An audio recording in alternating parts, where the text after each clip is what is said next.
Hello, सकाळी मस्त fresh वगैरे झाल्यावर मी माझं स्किन केअर करून घेतलं. मला खूप लोक विचारतात, "तू तुझ्या फेसवर कोणते प्रोडक्ट वापरतेस?"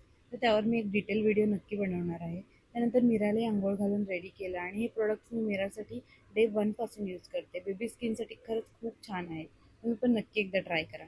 आणि तिच्यासाठी पटकन एक हेल्दी स्मूदी बनवायला घेतली. ही स्मूदी मी तिला आठवड्यातून 3 ते 4 वेळा बनवते, कारण मीराला ती खूप जास्त आवडते. यामध्ये मी ओट्स थोडे रोस्ट करून घेते.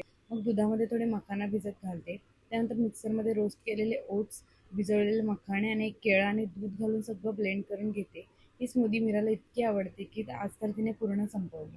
आणि खरं सांगायचं तर कधी कधी मी आमच्यासाठीही बनवते. खूप टेस्टी लागते आणि पोटही फुल होतं. त्यानंतर मार्केटमध्ये जाऊन फिश घेऊन आले आणि लगेच जेवणाची तयारी सुरू केली. मीरासाठी आज बोंबील बनवायचे होते. तिच्यासाठी अगदी कमी मसाल्यात आणि मऊ करून बनवले होते.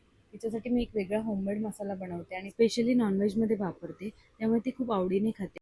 आणि आमच्यासाठी पण वेगळा मसाला बनवला होता, कारण आमच्यासाठी कोळंबी बनवायची होती. That's it for the day. Thank you for watching. भेटूया नेक्स्ट व्हिडिओमध्ये. Bye bye.